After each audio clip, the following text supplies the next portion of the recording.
squatting or doing some sort of like one-legged squat or squat on like a ball, like I said, like the gym, the Bosu ball thing, or yeah, push-ups and that doesn't make it a stability movement. So I've already made a video that you can go and look up on this channel about why core training is so important, especially for strength athletes or just any athletes in general really, lower back injury and prevention of that. So if you are interested in that, you can go watch that video. But I didn't really go into heavy detail about the actual nature of the core exercises and the exact reason why we do some particular exercises, choose some exercises over others. So it's very common for people that are athletes that are into training for sports performance, specific for their sport or just training for general athleticism, that they'll try and employ these explosive rotation movements or these sort of active rotation movements to try and train their core, obliques, all of that, anything midsection, right? So this could be okay. It's kind of hard to mess up core work. Like pretty much anything you do is going to be to do with the training your core. It's probably going to be effective, right? Even just everything we do in life, like just the way the human anatomy is. The way the human sort of biomechanics is, like even running involves core. It's obviously not the best way to strengthen your core, but walking, running, doing anything in any sort of sport, it's going to involve the core, and that's why it's so important to try and strengthen it directly through your strength and conditioning training that you're doing. So yeah, it's kind of hard to screw it up, to be honest, but there's definitely some things that are more optimal, less optimal, and some things are better for certain purposes for certain sports maybe. So you'll see people doing the rotation, active rotation things where they've got a sandbag or something and they're like throwing it against something to get like the explosive rotation, which I'll get into in a second.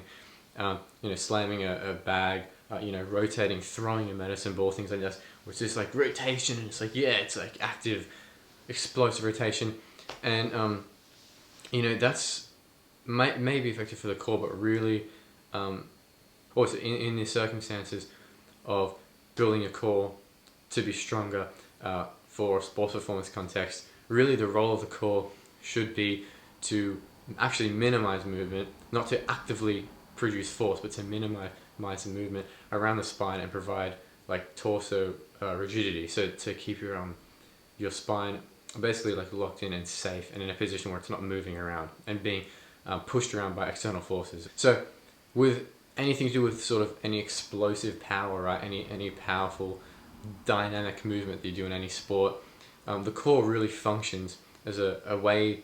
It's just its function is to really just allow for the transfer of power from the lower body through to the upper body, right? So if you see boxers when they're throwing hook or any punch really, or when people are doing running or jumping, or rugby players tackling, it's the force is generated from the ground up. So if you actually look at a boxer punch, they don't punch like this where they rotate at the torso. They're not staying there and just pivoting around like this. The force comes from the lower body. Their hips will shift. So if this is the hips standing front, as I said, the hook, their hips will turn. Their feet will turn. You'll see their foot like pivot on the outside. They might step into it as well. But they're not just if you just look at their midsection, they're not just like twisting like this, like they're doing some. A good example here is Ryan Garcia. As you can see him hitting the heavy bag in training. You can see as he throws his hook, it's not his torso that's rotating or pivoting around, but it's his hips that are turning. So his hips turn, and that's where the power comes from. And then all the core is doing is just staying rigid and allowing that transfer of power from the lower body, like I said.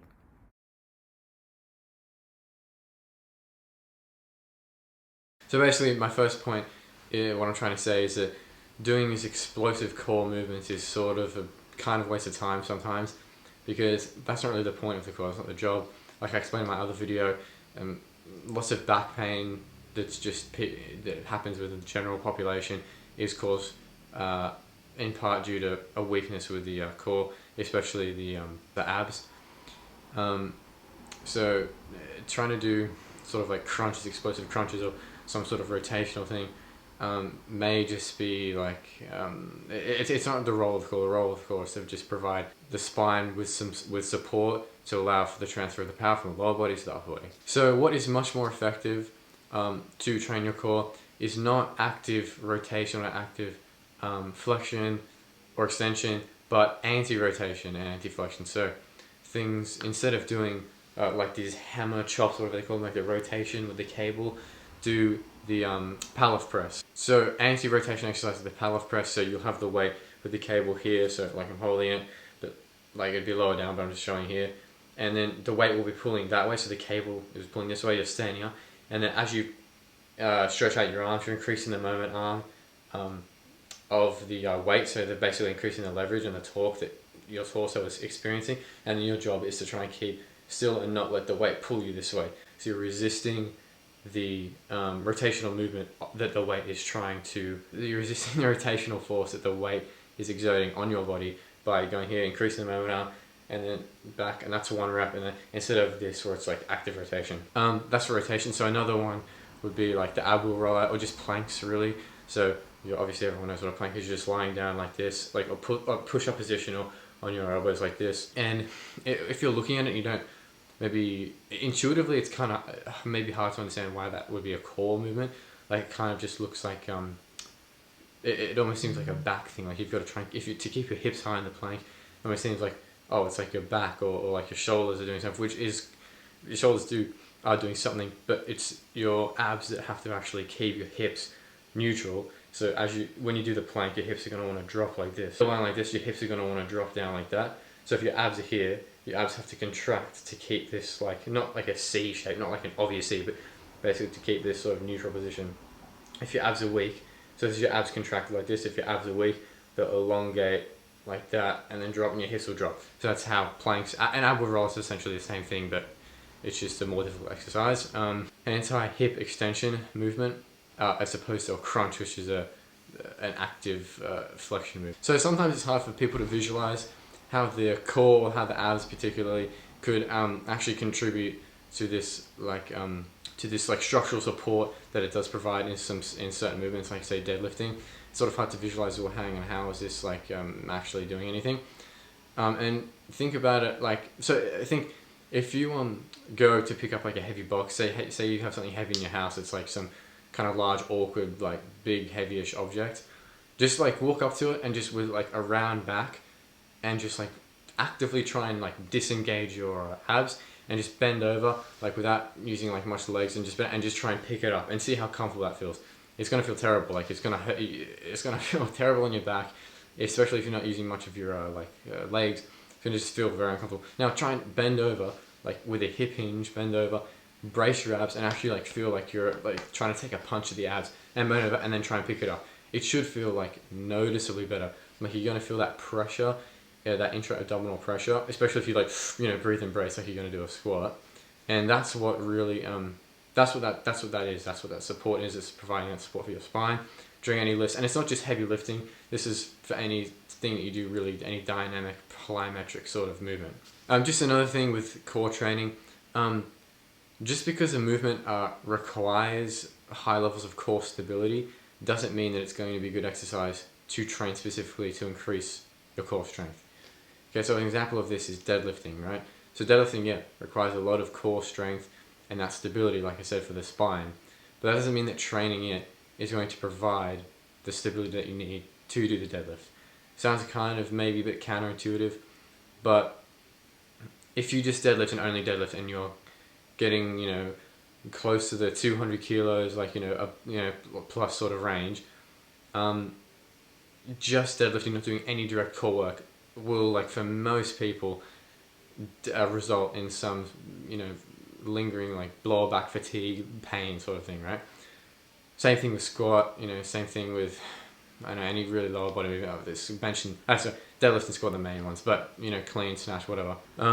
So if you're serious about increasing your numbers in those lifts, doing direct core work is definitely beneficial.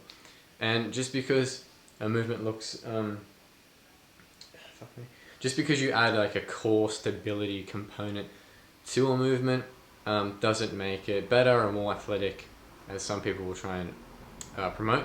So movements like doing a dumbbell press, but instead of doing it on a bench, you do it on like a ball, like one of the like gym balls, or trying to do some sort of squat or some sort of other movement with like a band pulling on a torso where you have to resist it. Like that's just adding instability into a movement doesn't make it a stability promoting movement or stability building movement or core stability or anything like this, right? This is kind of getting away from the core training point, but like squatting or doing some sort of like one-legged squat or squat on like a ball, like I said, like the gym, the Bosu ball thing, or yeah, push-ups and that doesn't make it a stability movement. So having instability and then trying to achieve some sort of like coordination and stability and balance from that does not train stability. Training stability is to be in a stable position and resist being unstable. So like if someone's trying to rehabilitate a knee or doing prehab for a knee injury or and trying to increase their knee stability, things like this would be like single leg Romanian deadlifts or maybe single-legged box jumps, but just like to a very low box, things like this. Those movements, if you have glaringly obvious knee instability or ankle instability issues, they will become obvious, and then those will help to strengthen those areas. And doing obviously the general strength about the squatting, deadlifting will help that as well. But just squatting, doing pistol squats on like on a tennis ball with like a snatch grip, like barbell over your head, like no, that's not stability training. Anyway, so that's it for this video, guys. Thanks for watching. Like, subscribe, comment below. I'll see you in the next one.